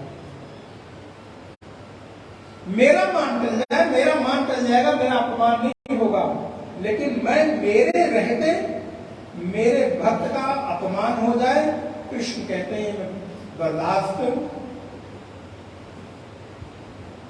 इसलिए अज्ञानता में ही सही जीवन में मर्यादा का उल्लंघन न होने पाए मेरे भाई बहन। अर्जुन कितनी विनम्रता, और मैं जस्ट जो कहना चाह रहा हूं, अर्जुन के अंतःकरण की स्थिति की कल्पना करिएगा। आज अर्जुन कैसा भावुक हो रहा होगा। अगर आपके जीवन में कभी ऐसा क्षण आया हो तो आप अनुभव कर पाएंगे। अच्छा, किसी के जीवन में ऐसा क्षण आया है जब आपका अंतःकरण एकदम गल गया हो, आपके अंतःकरण में कोई ऐसी वृत्ति न बची हो, आपको लगता ही ना हो कि आपके हृदय में कोई अंतःकरण, आपके भीतर कुछ बचा है। कभी कभी ऐसे क्षण भक्तों के जीवन में आते हैं जब भगवान की कृपा की अनुभूति करके उनकी आंखों में अश्रु के अलावा और कुछ बचता, और भक्त के जीवन की संपत्ति है अश्रु। उसके जीवन कुछ बचता नहीं है। आज अर्जुन दोनों आंखों से अश्रुपात करता हुआ,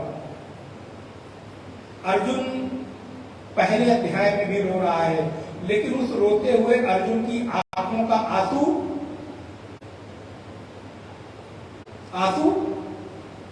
विरह का नहीं है, वेदना का नहीं है, बल्कि अवसाद का है, दुख का है।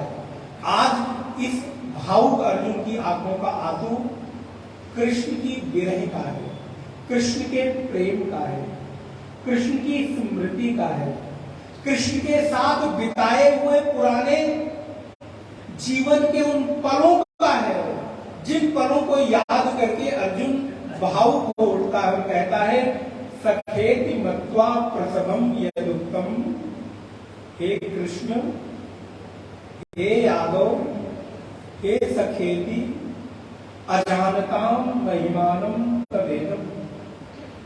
मैं न जाने अज्ञानता में, अनजाने में, न आपकी महिमा को न जानने के कारण, प्रमाद के कारण, प्रणय के कारण, प्रेम के कारण, आत्मीयता के कारण, अत्यधिक आत्मीयता और समीपता के कारण मैंने आपका अपमान किया है कृष्ण।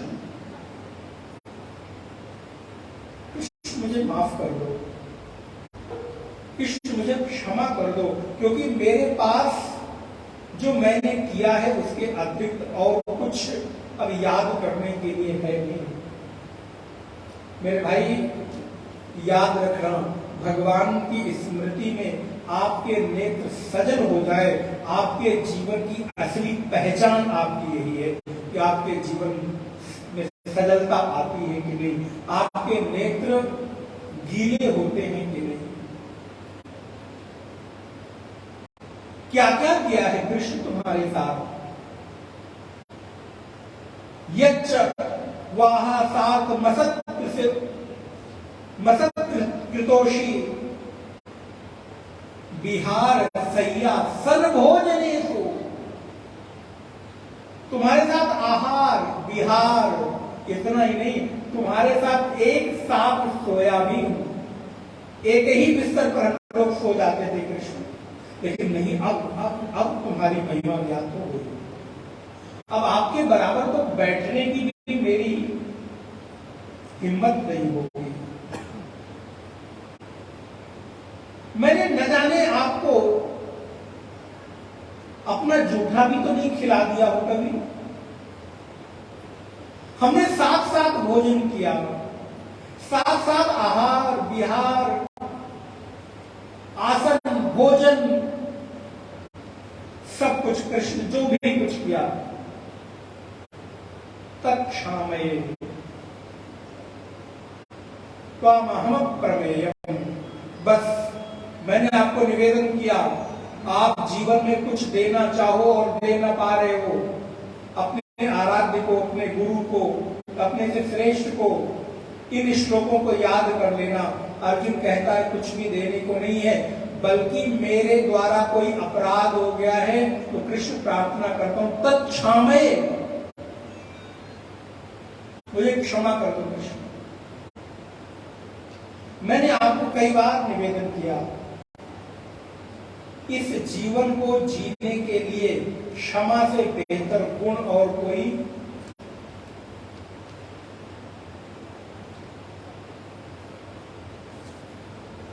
प्रतिक्षण जीवन के पास, जीवन में आपके पास एक ही समाधान है, या तो क्षमा कर दो या तो भूल लो। जो आपको बहुत अच्छे लगते हैं उनको बहुत करीब से मत देखो, नहीं तो कोई कमी दिख जाएगी और आपके भीतर दूरी आ जाएगी। जो आपको अच्छे नहीं लगते हैं उनको थोड़े करीब से देखो, हो सकता है कोई अच्छाई दिख जाए और आपके मन की वैमनस्यता दूर हो जाए और आप उनको अपने करीब पाओ। ये उपाय है जीवन का। मैंने हंसी मजाक में भी, ध्यान रखिएगा, अपने से बड़े को हंसी मजाक में भी कभी कोई अपमानजनक शब्द नहीं बोलना चाहिए। अर्जुन कहता प्रभु मैंने हंसी मजाक में, विनोद में, भोजन के समय, सोते समय, खाते समय, अकेले में, अथवा कभी कभी अपने सखाओं के मध्य भी कभी आपको कुछ कह दिया हो ना, अपमान कर दिया हो। कृष्ण तुम तो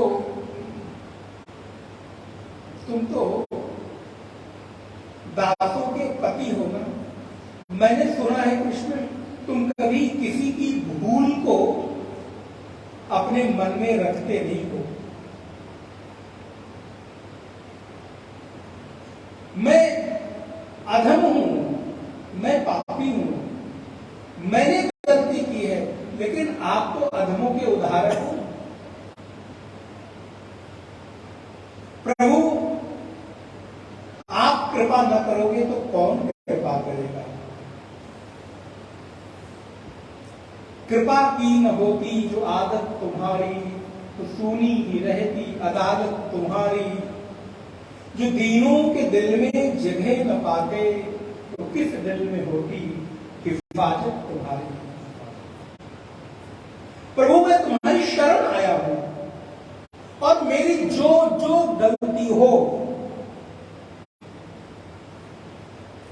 उन सारी गलतियों को कृष्ण क्षमा कर दो, और एक बार में क्षमा कर दो। बार बार मैं आपसे क्षमा नहीं कराऊंगा, सब कुछ माफ कर दो। मैं अब तुम्हारी शरण आया हूं और मुझे स्वीकार करो। मैंने सुना है कि तुम अपनी शरण में आए हुए लोगों को स्वीकार करते हो। बड़ी सुंदर एक पंक्ति है, स्मरण आ रही, मैं खाली एक लाइन में ऐसे बोलूंगा, स्मरण आ तो कल हम लोग उसको सुनेंगे, मुझे बहुत पसंद है। प्रभु हम भी शरणागत हैं, स्वीकार करो तो जाने। अब हमें पतित से पावन सरकार करो तो जाने।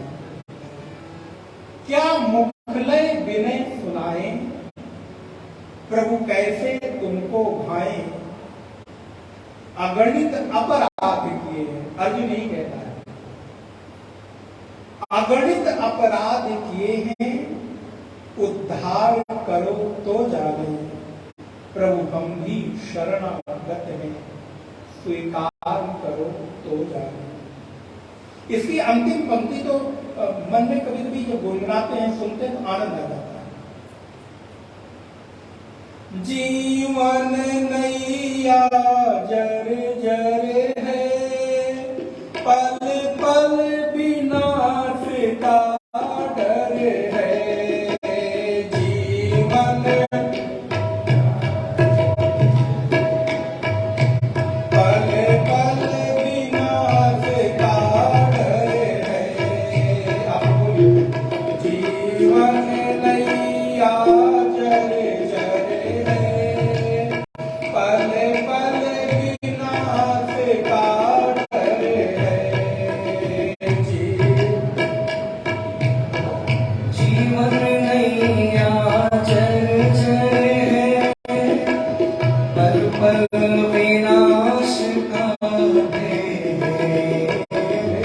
जीवन नैया जर जर है, पल पल विनाश का है।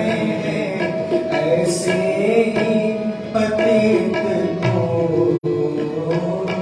ऐसे ही एक पतित को अब पार करो तो जाने।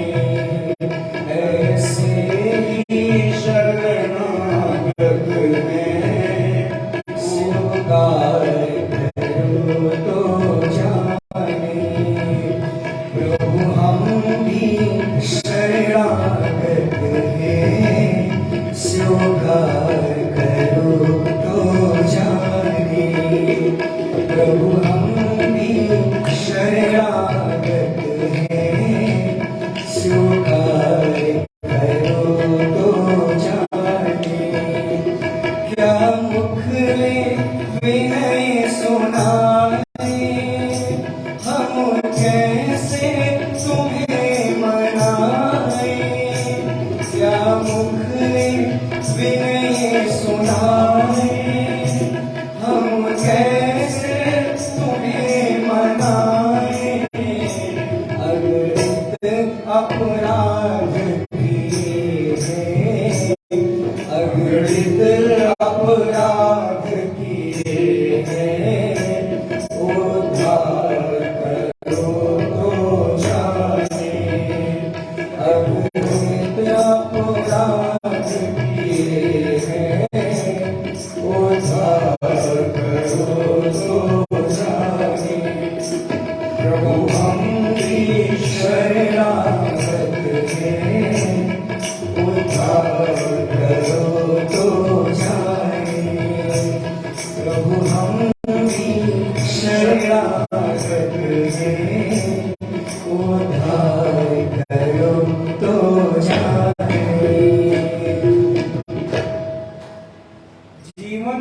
नैया जर्जर है। मुझे गाना नहीं आता, आप लोगों को पता ही चल गया हो, तो मुझे गाने में कोई बहुत मेरा विषय नहीं रहा है कभी, तो इसलिए ये लोग बहुत अच्छा गाते हैं, दीक्षित जी, गोविंद जी, अनुराग, अतुल जी, लेकिन फिर भी कभी कभी एक आध लाइन ऐसे ही मन में आता है तो राग से नहीं अनुराग से गा लेते हैं, ठीक है ना। अब भाई राग ना सही, परमात्मा को राग से ज्यादा अनुराग पसंद है। अनुराग से भी गाओगे तो भी वो टूटी फूटी वाणी में आपके भाव को स्वीकार करेगा। जीवन नैया जर्जर है, पल पल विनाश का डर है। मुझ जैसे एक पथिक को,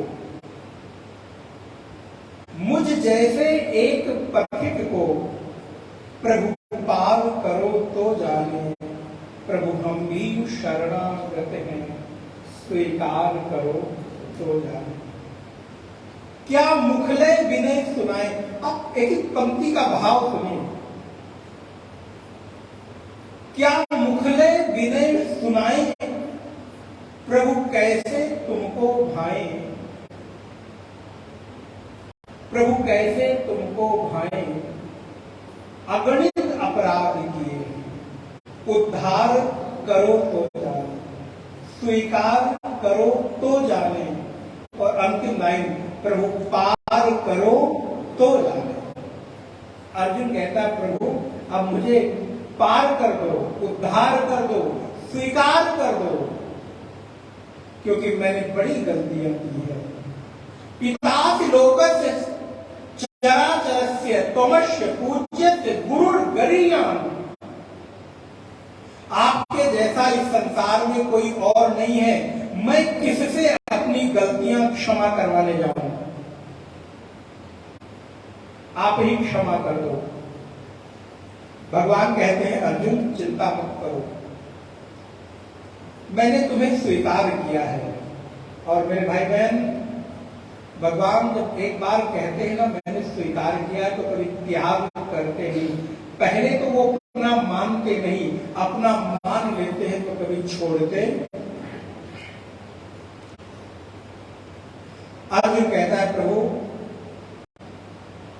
अदृष्ट पूर्वम मृतो हृषितोस्मि दृष्ट्वा भयेन च प्रवृत्तम मनो में तदेव में दर्शय देव रूपम प्रसीद देवेश जगन निवासा।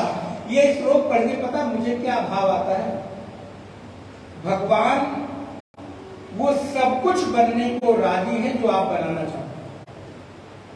देखो भगवान का भी रूप क्या है, कितना विराट रूप है, डरावना रूप है। और अर्जुन कहता प्रभु ये रूप मुझे पसंद नहीं आ रहा है, क्या करो। बोले अपना सुंदर रूप दिखाओ। प्रभु तुरंत बदल गए। आप देखो कृष्ण से जैसा प्रेमी कौन होगा, कृष्ण से जैसा कृपालु कौन होगा। अभी अभी विराट व्यापक रूप था, जहां सारे योद्धा कृष्ण के मुख में जा रहे थे, जहां सारे योद्धाओं का हनन कृष्ण ने कर दिया। ऐसा विभत्स विराट रूप, व्यापक डरावना रूप। और अर्जुन के कहते ही कि अर्जुन कहता प्रभु मुझे आपका ये रूप देखकर डर लग रहा है, ऐसी ऐसी कृपा करो, जल्दी से अपना पुराना वाला रूप धारण करो। भगवान ने कहा लो, और महाराज तुरंत भगवान ने अपने रूप को बदला है। किरीटिनम गदिनम चक्रहस्तम। अर्जुन के आराध्य का रूप क्या है। आप पूछते हैं ना आपके आराध्य कौन है, आपके इष्ट कौन है। अर्जुन का इष्ट कौन है, देखिए, क्योंकि आपके जो इष्ट होंगे उन्हीं का दर्शन करना चाहेंगे ना। तो आज अर्जुन को भी मौका मिल गया अपने इष्ट के रूप के दर्शन के लिए। तुरंत कृष्ण को कहता मेरे इष्ट के रूप में आ जाओ। अर्जुन का इष्ट रूप क्या है, श्लोक नंबर 46। किरीटिनम गदिनम चक्रहस्तम इक्षामि त्वां दृष्टुमहं तथैव तेनैव रूपेण चतुर्भुजेन सहस्रबाहो भव विश्वमूर्ते।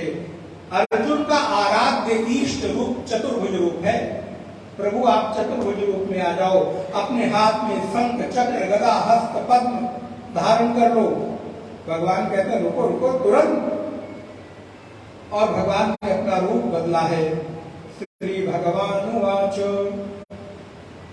मया प्रसन्नेन तवार्जुनेदं रूपं परम दर्शितमात्मयोगात् तेजोमयं विश्वमनन्तमाद्यं यद्मे त्वदन्येन च न दृष्टपूर्वम्।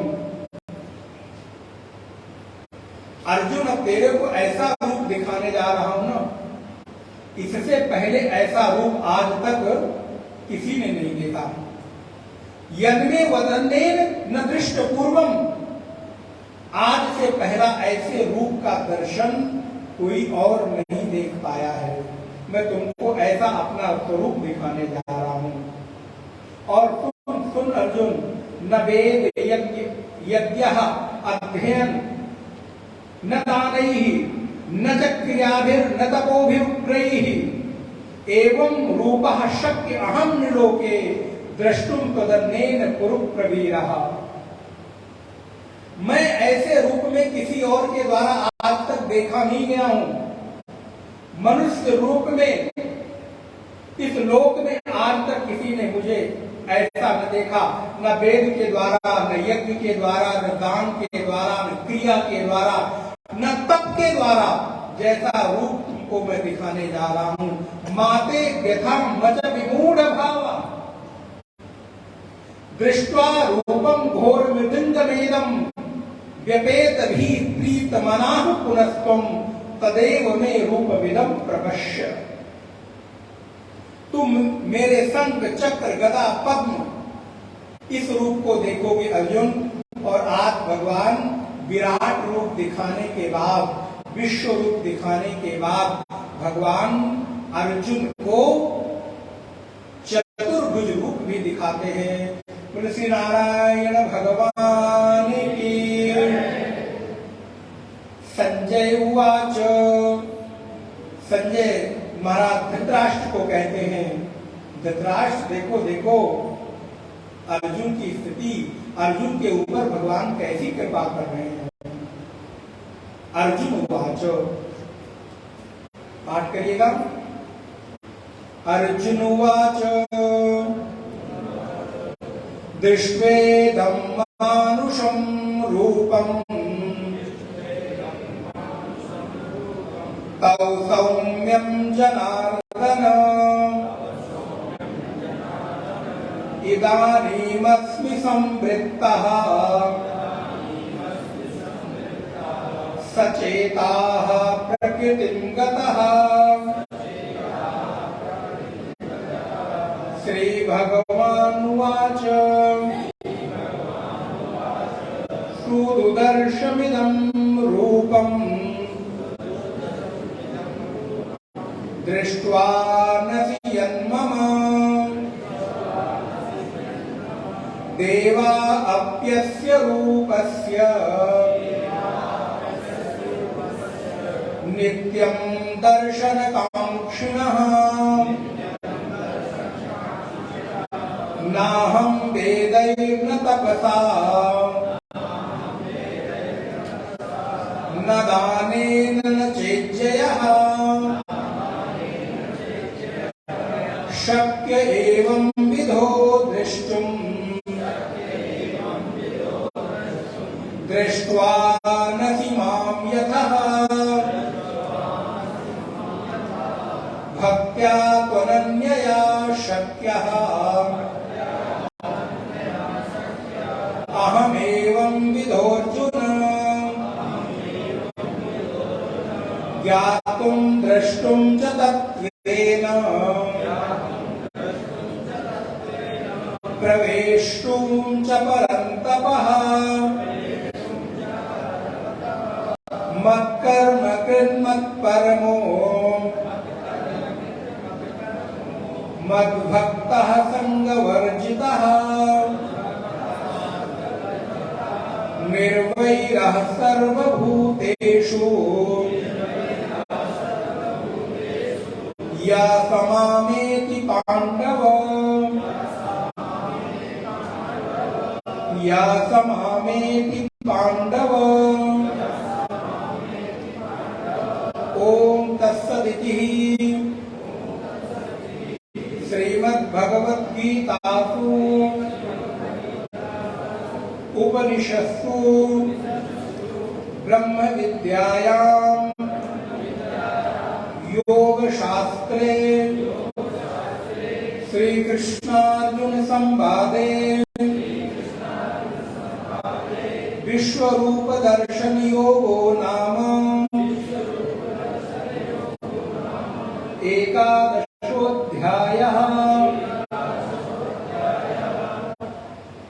नारायण इस तरह यहाँ पर एकादश अध्याय विश्राम लेता है। भगवान कहते हैं, अर्जुन तुमने जिस रूप को देखा है वो रूप वेद के द्वारा, तप के द्वारा, यज्ञ के द्वारा, दान के द्वारा इत्यादि के द्वारा देख पाना संभव नहीं है, लेकिन मैंने तुमको दिखाया है।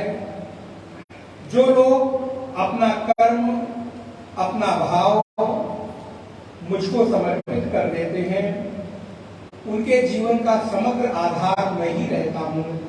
संग वर्जितः, किसी के साथ संग नहीं करते। निर्वैरः, किसी से वैर नहीं करते। सर्वभूतेषु, सभी भूतों के प्रति समभाव रखते हैं। यह समामेति पांडवः, अर्जुन वो मेरे ही हैं। भगवान को पाने का इससे सरल उपाय कोई नहीं है। ना किसी से बैर, ना किसी से द्वेष। अपने जीवन में तटस्थता के साथ, साक्षी भाव के साथ इस जीवन को जी लेना चाहिए। मेरे भाई बहन, ये जीवन बड़ा अनमोल है, बड़ा पवित्र है। इस जीवन को पवित्रता के साथ जियो। इस जीवन में कोई बहुत दंड फंद करके, आज तक तो मैंने नहीं देखा है कि कोई बहुत आगे बढ़ पाया हो। लौकिक जीवन में थोड़ी प्रगति भले हो जाए, लेकिन पारलौकिक जीवन में तो आपको बहुत पवित्र रहना पड़ता है। जब तक आप अंतःकरण से, हृदय से पवित्र नहीं होंगे, तब तक आपके जीवन में भगवान की कृपा की अनुभूति संभव नहीं है। और सच बताएं, कभी कभी किसी के व्यक्तित्व और उसके व्यवहार को देखकर ही लग जाता है वो व्यक्ति बहुत पवित्र है। हम लोगों के जीवन में ये अनुभूतियां प्रायः होती रहती हैं। इसलिए आप जितना हो सके अपने जीवन को पवित्र बनाओ, निर्मल बनाओ, निष्काम बनाओ, निष्कपट बनाओ। अपने जीवन को जितना हो सके उतना द्वंद फंद से रहित होकर भगवत कृपा की अनुभूति के साथ आगे बढ़ो। आपको अवश्य ही भगवान के विराट रूप का, विश्व रूप का दर्शन जरूर होगा। अच्छा, अगर भगवान के विश्व रूप का दर्शन न हो सके तो एक उपाय बताऊं। इस विश्व को ही भगवान की मूर्ति मान के इस विश्व का दर्शन कर लो, भगवान के विश्व रूप का दर्शन हो गया ना। क्यों ये कहते हो कि मैंने भगवान को नहीं देखा? आप प्रतिक्षण उन्हीं को तो देख रहे हो, प्रतिक्षण उन्हीं की तो अनुभूति हो रही है। ये विश्व उन्हीं का ही तो रूप है। तो ये विश्व का दर्शन ही तो विश्व रूप दर्शन है। ये विश्व का दर्शन ही तो विराट का दर्शन है। ये विश्व का दर्शन ही तो परमात्मा के होने का दर्शन है। और अगर ऐसी अनुभूति चित्त में हो जाए तो आप सच मानो अर्जुन की तरह हम और आप भी भगवान की गोद में हैं। ऐसी अनुभूति करो, ऐसी अनुभूति करो कि आप भगवान की गोद में हो, भगवान से एक क्षण भी दूर नहीं हो। आप सच मानो आप जीवन में आनंदित रहोगे। कोई दुख का, उदासी का कारण ही नहीं है। उदासी का कारण तो ही तो है जब आप अपने को भगवान से दूर मानते हो। इसलिए हम लोग भगवान की कृपा से 11वें अध्याय को हमने देखा। 11वां अध्याय 2 दिनों में पूरा हुआ। बहुत बड़ा अध्याय था, 55 श्लोक। इसलिए कल का भी प्रश्न 11वां अध्याय, आज का भी प्रश्न 11वें अध्याय का ही है। कल विश्राम दिवस है, 12वां अध्याय, बहुत सुंदर अध्याय है। 12वें अध्याय का नाम क्या है? भक्ति योग। और कौन है जो भक्ति नहीं चाहता? प्रत्येक व्यक्ति तो भक्ति चाहता है। भक्त होना ही तो जीवन का उद्देश्य है। इसलिए ऐसे भक्त, अर्जुन पूछता है प्रभु कोई कैसे भक्त आपको प्रिय है? भगवान कहते हैं समा सर्वेषु भूतेषु अद्वेष्टा सर्वभूतानां। पहला तो 12वां अध्याय 2 भागों में विभाजित है। पहले श्लोक से लेकर 8वें श्लोक तक भगवान की भक्ति में, सगुण और निर्गुण भक्ति में श्रेष्ठ कौन है इसका वर्णन है। और फिर आगे 12वें श्लोक से जो विषय आता है कि भक्त के लक्षण क्या है, भक्त कैसे होते हैं। अद्वेष्टा सर्वभूतानां मैत्रा करुण एव च निर्ममो निरहंकारा समदुःखः सुखक्षमी। 12वें अध्याय का ये श्लोक और 12वें अध्याय का एक श्लोक बहुत प्रिय है, बहुत अच्छा लगता है। संभवतः वो 8वां श्लोक है। मय्येव मन आधस्व मयि बुद्धिम निवेशय निवशस्यसि मय्येव अत ऊर्ध्वं न। भगवान वादा करते हैं जो लोग मन बुद्धि हमको दे देते हैं उनको इस संसार से मैं पार कर ही देता हूं, कोई संशय नहीं है। ऐसे द्वितीय सत्र का कल विश्राम दिवस, कल 12वां अध्याय। हम लोग 12वें अध्याय में 20 श्लोक हैं जिसको हम लोग कल की कक्षा में देखेंगे। और कल की कक्षा में हम पहले अध्याय से 12वें अध्याय तक भी थोड़ा थोड़ा सार संक्षेप रूप में देखने का प्रयास करेंगे। अब तीसरे सत्र की बात चल रही है। तीसरे सत्र का समय, पहले सत्र में तो मैंने दूसरे सत्र का समय निर्धारित कर दिया था, डेट बता दी थी, लेकिन अब तीसरे सत्र की डेट अभी मैं नहीं बता सकता हूं क्योंकि मैंने आपको बताया ना, आप ही लोग थोड़ा ना भेजिए, हम लोग भी बहुत व्यस्त रहते हैं। तो व्यस्तता के कारण और कुछ कार्य हैं, इस वजह से मुझे लगता नहीं है, लेकिन ये सच है कि तीसरा जो सत्र है जून में तो नहीं हो पाएगा क्योंकि लगातार 2 महीने से 2 सत्र हो गए, अप्रैल में और मई में।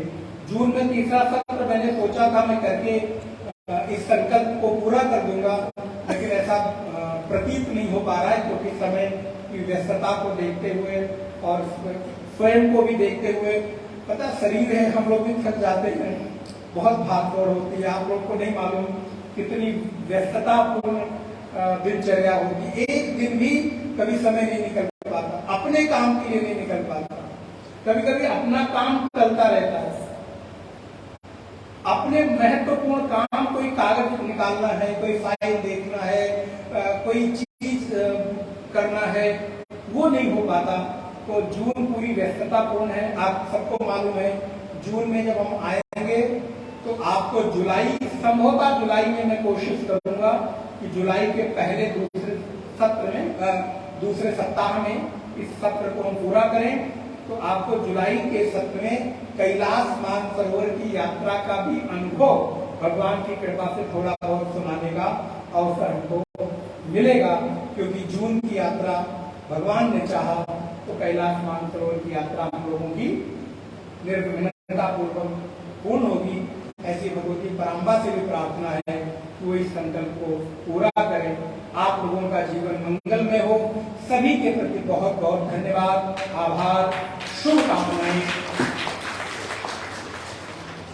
जो अपने पवित्र संकल्प के द्वारा पूज्य गुरु जी और माता जी ने इस सत्र को आयोजित किया, उनके प्रति जीवन की मंगल कामना, उनका जीवन भक्तिपूर्ण हो, आनंदपूर्ण हो और विशेष रूप से उनका जीवन स्वस्थ हो, आनंदपूर्ण हो।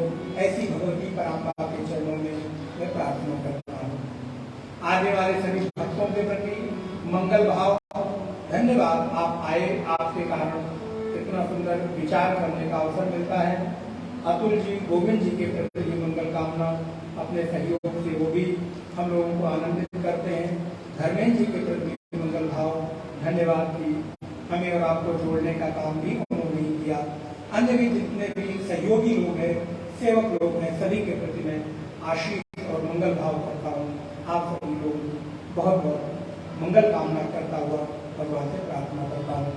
ओम पूर्णमदः पूर्णमिदं पूर्णात् पूर्णमुदच्यते पूर्णस्य पूर्णमादाय पूर्णमेवावशिष्यते। ओम शांति शांति शांति। हरि ओम। श्री गुरुभ्यो नमः। हरि ओम। एक बार बोलेंगे ओम विष्णवे नमः। ओम विष्णवे नमः। ओम विष्णवे नमः। ओम विष्णवे नमः। ओम विष्णवे